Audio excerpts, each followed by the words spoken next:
자, 이스라엘 백성들이 지난주에도 시온을 점령하는 모습들, 그들을 진멸하는 모습을 봤죠. 평화를 원했지만 싸우겠다고 나섰습니다. 우리가 그냥 지나가기만 해달라, 돈 주고 너희들에게서 밥도 사 먹고 물도 먹겠다, 그렇게 제시했지만 싸우겠다고 나선 그들은 스스로 무너졌습니다. 오늘 또 그렇게 무너지는 자들이 있습니다. 바산왕 옥이 온 국민을, 온 백성을 이끌고 나와서 이스라엘과 싸우겠다고 나섰습니다. 결국 그들도 깨져버리고 말았습니다. 그리고 오늘 본문에 읽어보시면서 느끼는 것은 어린아이까지 다 결국은 멸절되어졌지요. 자, 다시 한번 강조하지만 구약의 전쟁들은 하나님이 죄에 대한 심판을 상징적으로 보여준 것이지 이런 전쟁을 하나님이 좋아하시는 분은 아닙니다. 악에 대한 심판, 죄의 결과가 죽음이다, 이 부분을 보여주는 거예요. 회개할 기회를 줘도 회개하지 않고 결국은 어린아이까지 다 멸망당할 수밖에 없다. 그래서 우리 다음 세대 어린아이들까지 건강하게 살아가게 하려면 우리들이 영적으로 건강하게 서야 되는 것입니다. 구약에서 이렇게 전쟁을 통해서 다 진멸하는 것을 오늘날 전쟁까지로 이어서 생각하시면 심각한 문제가 생깁니다. 예수님은 전쟁이 아니라 평화를 요구하셨고, 구약에선 죄의 결과가 죽음인데 그걸 해결하기 위해서 예수님이 오셔서 죄인도 구원 얻을 수 있는 길을 열어주셨고, 그래서 예수님 안에서 우리는 평화를 추구하는 삶을 살아가고 있는 것이지요. 이스라엘이 하마스를 공습을 했습니다. 어제. 여러분, 하마스든 이스라엘이든 잘하는 것이 하나도 없습니다. 사실 선민의식 가지고 우리는 무조건 이겨야 되고 우리를 치는 자는 무조건 짓밟겠다, 아직도 구약적 사고를 가지고 있는 것은 심각한 문제고, 지금은 하나님께서 전쟁이 아닌 평화를 추구하는 사람들을 기뻐하십니다. 예수님께서 산상설교에서 말씀하셨어요. 화평케 하는 자는 복이 있나니 그들이 하나님의 아들이라 일컬음을 받을 것이다. 여러분, 평화를 추구하며 사십시오. 화평을 위해서 사십시오. 싸우려고 너무 애쓰지 마십시오. 그리고 아울러 결론적으로 말씀드릴 부분이고 오늘의 핵심이지만, 이기려고 하지 마십시오. 더 갖겠다고 갈등하고 살지 마십시오. 조금 손해보더라도 평화를 우선하십시오. 그러면 예수님이 말씀하셨어요. 하나님의 아들이라 일컬음을 받을 것이다. 하나님이 말씀하시는 게 아니라 세상 사람들이 야, 저 사람 정말 하나님의 아들 맞네 라고 말하고, 그렇게 말 듣는 사람에게 하나님이 아버지신데 가만히 있겠어요? 승리, 진정한 기쁨, 진정한 성취, 그리고 원하는 것을 얻게 하시는 복이 하나님으로부터 온다는 것을 보여주는 겁니다. 싸우려고 하는 자들을 하나님이 다 깨버리셨어요. 싸우려고 나서기보다 평화를 추구하며 사시고, 예수 믿는 우리가 평화의 관계를 만들어 가십시오. 정 평화가 어려우면 그냥 피하십시오. 피하십시오. 그리고 하나님의 손에 맡기고 내가 길을 쓰고 무너뜨릴 거야, 죽일 거야, 그런 역할은 하지 마십시오. 차라리 피하는 게 가장 좋습니다. 얼굴 안 보는 게 훨씬 좋습니다. 그러나 얼굴 보는 사람이 많아지기 바랍니다. 얼굴 안 보고 피할 사람이 자꾸 생기지 않도록 조심하십시오. 지금까지 만든 걸로 족합니다. 얼굴 보기 싫은 사람 만든 거 더 만들지 마십시오. 그래서 오랜만에 만났을 때 기쁘게 얼굴 보고 웃을 수 있도록 하시고, 그렇게 만나는 모든 사람이 즐거울 수 있어야 하나님과의 관계가 건강한 겁니다. 자, 부담 드리려고 하는 것은 아닙니다. 아직도 그래도 쟤는 안 돼 라고 생각된다면 그냥 그렇게 사십시오. 편하게. 너무 스트레스 받지 마시고, 쟤도 사랑해야 되는데 너무 그렇게 매달리지 마시고, 지금 사랑해야 될 사람들 열심히 사랑하시고 더 갈등거리는 만들지 마시고 살아가십시오. 그리고 살다 보면 점점 보고 싶은 사람이 보기 싫은 사람이 줄어들 수 있습니다. 그렇게 가시기 바랍니다. 교회 생활하는 우리들은 교회 생활 안 하는 사람보다 훨씬 더 갈등이 더 많을 수 있어요. 학교 다니고 일하러 다니고 그리고 놀러 다니고 그런 사람들, 우리는 거기다가 교회까지 다니잖아요. 하나가 더 늘어났잖아요. 그러다 보니까 하나 더 갈등이 있을 수 있습니다. 그래서 예수 믿는 우리가 훨씬 더 많은 갈등을 가지고 살아갈 수 있는데 평화를 추구하십시오. 그러면 하나님이 내 편이 되어집니다. 싸우려고 하는 자들을 하나님이 다 치셨어요. 싸우려고 달려들지 마시고 이기려고 너무 애쓰지 마십시오. 하나님 편에 서는 것이 가장 좋습니다. 여러분, 예수님이 말씀하셨어요. 칼을 가지는 자는 칼로 망할 것이다. 예수님이 마태복음에서 잡히시기 직전에 베드로가 칼을 휘두를 때 그렇게 말씀하셨어요. 칼, 여러분, 칼을 쓰는 자가 아니라 칼을 가지는 자입니다. 칼은 다양합니다. 전쟁에서 쓰는 칼도 있지만 내 마음속에 누군가에 대한 미움, 증오도 칼이고, 더 나아가 여러분 오해, 편견, 이것도 칼이에요. 그게 결국은 나를 상하게 하잖아요. 내가 누군가 미워한다고 해서 그 미움을 받는 그 사람이 불편해지기보다 내가 불편해지는 거고, 내가 누군가를 오해하며 사는 것은 결국은 내가 불편해지는 거예요. 내가 손해보는 거예요. 그렇기 때문에 내 안에 어떤 종류의 칼이든 크든 작든 날카롭든 무디든 칼은 갖고 살지 말아라. 예수님이 그 말씀하시는 거예요. 예수 믿는 우리가 평화, 이것을 가장 중요하게 여기며 사십시오. 다윗이 그렇게 성전을 짓고 싶어도 성전을 짓도록 하나님이 허락하지는 않은 이유는 사실은 거룩한 전쟁들이 대부분이었습니다. 다윗에게. 그럼에도 불구하고 전쟁으로 피를 많이 흘린 그에게는 성전 짓는 것 자체를 허락하지 않았어요. 샬롬이라는 이름을 갖고 있는 솔로몬, 평화라는 이름을 가진 솔로몬에게 성전을 짓게 하신 것은 상징적이에요. 그러니까 그리스도인들이 성전 같은 삶을 살아가는 것은 뭐냐? 평화를 추구하는 거예요. 샬롬을 추구하는 거예요. 예수 믿는 우리가 교회 생활하면서도 저 사람 얼굴 보기 싫어서 피해 다녀야 되는 관계 만들지 마십시오. 그거 가장 불행한 일입니다.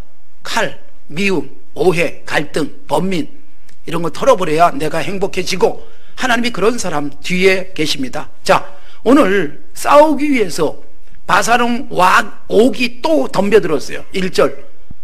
여러분, 시온이 무너졌는데 옥이 또 덤벼들었는데, 옥은 모든 백성을 거느리고 나왔습니다. 여러분, 전쟁 역사를 보십시오. 참 안타까운 것은 전쟁을 벌이는 자들은 권력자들이에요. 그리고 대부분 그들은 살아남습니다. 전쟁 때문에 희생되는 백성들만 있고 국민들만 있습니다. 우리나라 전쟁에서도 그랬고, 양차대전이 그랬고, 지금도 펼쳐지고 있는 세계 곳곳의 전쟁이 그렇습니다. 애매한 사람들이 희생을 당합니다. 힘을 가진 사람들은 정작 위험한 곳엔 가지도 않습니다. 마찬가지입니다. 바사랑 옥은 이 싸움을 펼치고 지는 살아남아요. 다 죽고. 불행한 일이지 않습니까? 누군가가 나와 함께 다니면 그 사람이 손해보고 그 사람이 상처 입지 않도록 조심하셔야 돼요. 나를 따르면 살아나게 해야지. 바사랑 옥을 따르는 백성들이 다 진멸을 당하고 많은 불행한 일들이 일어납니다. 힘은 가치 있게 쓰셔야 됩니다. 힘은 아름답게 쓰셔야 됩니다. 내 힘이 인류의 보편적 가치를 추구하셔야 돼요. 인류의 보편적 가치, 하나님이 사람에게 주신 건강한 자세예요. 여러분, 우리가 예수 믿지 않아도 대충은 선악 분별이 가능합니다. 어느 게 옳은지 그른지도 분별이 가능해요. 이런 마음을 사람에겐 주셨어요. 내가 좀 손해보고 말지, 그런데 착한 거예요. 내가 좀 늦어지고 말지, 그런데 그게 선일 수 있어요. 사람에게 그걸 주신 거예요. 예수 안 믿어도 양심이라는 걸 주셨고, 이것에 의해서 펼치고 싶은 세상, 이런 꿈을 펼치고 싶은 게 인류의 보편적 가치고, 그것을 위해서 살아간다면 하나님께서 기뻐하십니다. 여러분, 내가 소유하고 성공은 했지만 인류에게는 기여가 안 될 수 있어요. 나는 성공했고 나는 많이 가졌는데 옆에 사람에게 아무런 도움도 안 될 수 있습니다. 누가 정말 복된 사람일까요? 그 사람이 높은 자리에 올라가면 옆에 사람들이 다 좋아해줘요. 야, 정말 잘 됐다. 저 사람 때문에 희망이 있다. 그 사람이 정말 복된 사람이에요. 왜 그럴까요? 사람도 알아요. 누군가가 돈을 더 벌면 야, 참 잘 됐다. 저 사람이 돈 벌어서 다행이다 라고 생각하게 만들어야 되지 않아요? 그런 삶을 살아야 되는 거예요. 저 사람이 돈 많이 갖고 저 사람이 힘을 많이 가지면 세상이 유익하다라고 생각되는 삶을 사셔야 되는 거예요. 바사랑 옥은 자기가 갖고 있는 힘을 가지고 악하게 쓰면서 모든 백성들을 결국 멸망으로 가게 만들었습니다. 싸움을 좋아하는 자, 사탄적입니다. 하나님은 평화를 만들어가기를 원하시는 거예요. 하나님과 사람의 평화를 위해서 예수님을 죽게 하면서까지 샬롬, 에이렌의 평화를 만들어 주신 거예요. 구약의 평화, 신약에서 더 수준 높은 평화, 그걸 위해서 예수님이 죽어주셨습니다. 자, 이렇게 바산 왕이 옥이 이스라엘을 공격하고 싸우려고 모든 백성을 끌고 나왔습니다. 그럴 때 하나님이 이스라엘 향해서 말씀하셨고 이기게 하셨다는 것을 모세가 지금 기억을 더듬어주고 있는 거예요. 2절 보십시오. 그렇게 싸우러 나왔는데 하나님이 어떻게 하셨어요? 두려워하지 마 라는 말씀부터 하셨어요. 우리는 살다 보면 두려워할 일이 생겨요. 내가 넘기 어려운 산, 건너기 어려운 강 같은 문제들이 생겨요. 그럴 때마다 두려워해요. 사실 두려움은 내 속에서 오지 외부에서 오지 않습니다. 환경, 상황, 저 사람, 이런 문제, 사실은 그걸 대하는 우리의 자세가 중요한 거예요. 사람들은 어떤 징조가 나타나면 그것을 가지고 끊임없이 상상합니다. 확대해 갑니다. 이것이 최악의 경우 어디까지 갈 수 있다. 그래서 두려워하고 잠도 못 자고 밥맛도 없고 그럴 수 있어요. 주님이 우리에게 주시는 마음은 두려움이 아니라 평안입니다. 성령은 우리 안에서 그걸 주십니다. 문제가 있을 수 있어요. 문제 없는 세상에 살 수가 없습니다. 예수 믿으면 문제가 안 생기고, 예수 믿으면 나를 괴롭히는 사람이 안 생기는 게 아닙니다. 정말 제대로 믿으면 괴롭히는 사람이 더 많아요. 정말 제대로 살면 나를 힘들게 하는 사람이 훨씬 늘어납니다. 그러나 여러분, 하나님 편에 바로 서 있다면 걱정할 필요는 없어요. 그래서 생기는 문제들은 반드시 답이 있습니다. 어떤 문제도 답이 없는 문제는 없습니다. 답을 손에 쥐고도 우리는 그 답을 제대로 쓰지 못하는 경우가 있기 때문에 하나님께서, 그리고 주님께서 계속 강조한 부분은 두려워하지 마라, 걱정하지 말라, 근심하지 말라예요. 여러분, 어떤 문제 앞에서 두려워하지 마십시오. 걱정이 될 수 있어요. 그런데 반드시 풀릴 것이다. 그리고 하나님이 조금 힘들게는 하시지만, 여러분, 문제 때문에 힘들어요. 문제 푸는 동안 땀도 나고, 그리고 극복해가는 과정 속에 이런저런 소모가 있을 수 있지만 이것을 통과하고 나면 주어질 결과에 대해서 기대하며 살아가면 두려울 필요는 없습니다. 힘들 뿐이지. 좀 힘들 수 있고 불편할 수 있어요. 불편하고 힘든 것 정도여야지 두려움이 되지 않도록 하십시오. 죽는 과정도 좀 불편할 수 있어요. 그러나 두려움은 아니어야 되잖아요, 예수 믿는 사람에게. 그래서 주님은 끊임없이 두려워하지 말라, 그 말씀을 하시는데, 두려워하지 않도록 하나님이 격려하시면서 약속한 게 있어요. 그게 뭐냐? 2절 다시 보시겠어요? 여호와께서 내게 이르시기를 두려워하지 말라, 내가 그와 그의 모든 백성과 그의 땅을 어떻게 하셨다? 너의 손에 넘겼다라고 말씀하시잖아요. 내 손에 넘겼다. 그리고 3절에도 반복됩니다. 결과적으로 우리 하나님 여호와께서 바산왕 옥과 그의 모든 백성을 우리 손에 넘겨주셔서 그들을 한 사람도 남기지 않았고 결국은 다 내 것이 됐다, 그 말씀을 하는 겁니다. 그렇습니다, 여러분. 하나님이 넘겨주시면 우리들은 충분히 극복합니다. 문제는요, 하나님이 우리를 문제에다 넘겨주면 이게 심각한 거예요. 그래서 하나님이 우리를 넘기지 않고 그들을 내게 넘기도록 잘 사셔야 되는 거예요. 이스라엘에게 바산왕 옥도 넘기시고 시온도 넘기시고 가나안도 다 넘기시는 거예요. 승패는 무엇에 의해서 결정되느냐? 누가 더 힘세냐, 누가 더 많은 병력을 가지고 있느냐가 아닙니다. 하나님이 손들어 주는 자예요. 하나님이 누구에게 넘기느냐예요. 나를 그쪽에 넘기느냐, 그쪽을 나에게 넘기느냐. 하나님이 나에게 넘길 수 있는 삶은 조금 이따가 조금 더 말씀드리겠습니다. 그것이 여러분 이 뒤에 쭉 나오는 것이고 오늘 계속해서 제가 강조할 부분이에요. 이스라엘 백성이 의롭지는 않습니다, 아직. 그러나 율법을 주셨고 율법의 울타리 안에서 살아갈 수 있는 비전을 주셨고 또한 미션도 주셨어요. 이렇게 살아라, 너희들에게 이렇게 살도록 하기 위해서 내가 이거 줄게, 넘겨줄게. 그리고 그걸 넘겨받은 다음에 계속해서 그대로 살면 너희들이 계속 풍성한 기쁨을 누리게 될 거야 라는 보장을 율법 속에 담아주신 거예요. 결국 하나님이 누구 편이냐, 하나님이 누구의 손을 들어주시냐, 하나님이 어떤 사람에게 주변의 모든 것을 넘겨주실까? 의로운 자입니다. 말씀대로 살아가는 것이 의예요. 말씀드렸지만 보편적 가치로서의 정의도 있어요. 그런데 그 정의의 개념이 성경적으로 뭘까요? 배려예요, 배려. 법보다 훨씬 더 뛰어난 정의가 있습니다. 배려입니다. 상대에 대한 배려. 예수님이 분명히 율법으로는 죽여야 될 사람이지만 예수님이 품어요. 배려해요. 그의 약함을, 그의 환경을, 그의 상황을 이해하시고 품어주시고 살리시고 차라리 내가 죽지 그리고 주님이 죽어주신 거예요. 우리가 이 세상 살면서 진정한 정의를 이루는 것을 율법 속에 담았고 율법의 핵심이 배려입니다. 신명기 말씀 나누면서 끊임없이 이 배려를 우리가 볼 거예요.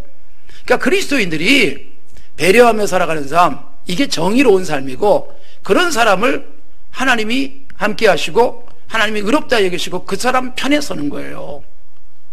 다윗은 사무엘상에 보면 끊임없이 사울에게 고난을 당합니다. 사울은 왕이고 다윗은 쫓겨다니는 사람이에요. 그런데 여러분 결국은 사무엘상 31장에서 사울이 패하고 죽고 맙니다. 다윗이 이긴 게 아니에요. 다윗은 견뎌냈고 사울이 패해요. 왜요? 다윗이 의로웠기 때문에. 그 의로움이란 뭐예요? 자기가 때로는 사울을 죽일 수도 있지만 그를 배려해요. 왜요? 하나님이 그래도 세워놓은 왕인데 그리고 그를 배려해요. 그래서 결국 사울도 고백을 합니다. 사무엘상 24장 17절에 보면 사울이 외친 말이 있어요. 너는 나보다 의롭구나. 너는 나보다 의롭구나. 그래서 나는 너를 절대로 이길 수 없다. 이걸 선언을 해요. 그럼에도 불구하고 의로운 다윗을 끝까지 죽이겠다고 쫓아다니다가 결국 자기가 죽고 맙니다. 왜요? 하나님이 다윗을 사울에게 넘기지 않았습니다. 그리고 사울을 다윗에게 넘기지도 않아요. 다윗의 손에 피 묻히는 걸 하나님이 싫어서 하나님이 해결해 버렸어요. 블레셋을 통해서 해결해요. 그러니까 여러분 우리가 의로운 편이 되면 되는 거예요. 그런데 다윗도 못된 짓 할 때가 있었어요. 왕이 되고 난 다음에 평안해졌을 때 못된 짓 했어요. 그런데 못된 짓 한 다윗을 하나님이 개별적으로 해결하시고 그에게 아픔을 잘 극복할 수 있도록 반성과 회개의 시간을 갖게 하시고 그러고 난 다음에 그런 다윗을 또 괴롭히는 자들은 하나님이 또 꺾으세요. 심지어 그의 아들이 아버지를 죽이려고 달려들어요. 그런데 다윗을 이기진 못합니다. 왜요? 하나님이 넘기지 않기 때문에, 하나님이 그의 편에 있기 때문에. 여러분, 승패는 하나님에 의해서 결정되지 내 힘이 아닙니다. 내 똑똑한 머리가 아닙니다. 내 학력이 아닙니다. 하나님께서 분명히 이기게 하시는 사람이 있습니다. 여러분, 우리가 힘이 세서 이기고 힘이 세서 다 갖는 것이 아닙니다. 보십시오. 3절 다시 보세요. 우리 하나님 여호와께서 바산왕 옥과 그의 모든 백성을 우리 손에 넘기심에 우리가 그들을 쳐서 한 사람도 남기지 아니하였다 그랬죠. 4절, 그때 우리가 그들에게서 빼앗지 아니한 성비 하나도 없이 다 빼앗았다. 여러분, 이스라엘 백성들이 그들을 공격하고 괴롭히던 자들을 결국 다 진멸하고 그들의 것을 다 빼앗아 갔습니다. 이스라엘이 더 강해서가 아니라 뭐예요? 답은 하나님께서 빼앗아서 주셨기 때문이다 선언하고 있잖아요. 여러분, 빼앗기 어려운 그들이었습니다. 5절에 보시면 그 모든 성읍이 높은 성벽으로 둘러 있었다. 은과 빗장이 아주 든든하게 채워져 있었다. 그런데도 뺏었다. 그 다음에 이렇게 견고한 성뿐만 아니라 성벽이 없는 고을은 당연히 이스라엘이 차지했다 그 말입니다. 사실은 극복하기 어려운 아주 높은 성벽, 그 다음에 쇠빗장으로 완전히 문을 막았지만 그래도 결국은 하나님이 넘기시니까 이스라엘에게로 다 넘어왔습니다. 여러분, 가지려고 너무 애쓰지도 마시고 뺏으려고 너무 애쓰지도 마십시오. 그냥 착하게 사십시오. 하나님이 내 편 될 수 있는 삶을 사십시오. 그러면 하나님이 우리에게 생각지도 못했던 것들을 안겨주기도 하고, 아니 평생 안 주실 수도 있어요. 하루하루 먹고 사는데 그런데 행복하게 살게 해주실 수 있습니다. 누군가는 못되게 살면서도 많이 갖고 쌓기도 합니다. 그런데 그것 때문에 너무 속상해하지 마십시오. 전도서 2장 26절에 보면 하나님이 죄인에게 노고를 주시고 모아서 쌓게도 한다는 거예요.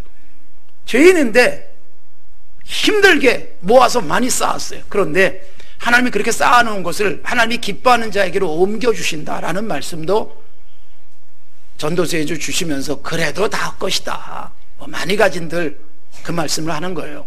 전도서의 결론은 여호와를 경외하는 것 자체가 귀한 것이지, 내가 얼마나 많이 갖고 누군가의 것을 내 것 많이 만들었느냐에 있지 않다는 것을 매우 중요하게 강조해 주고 있습니다.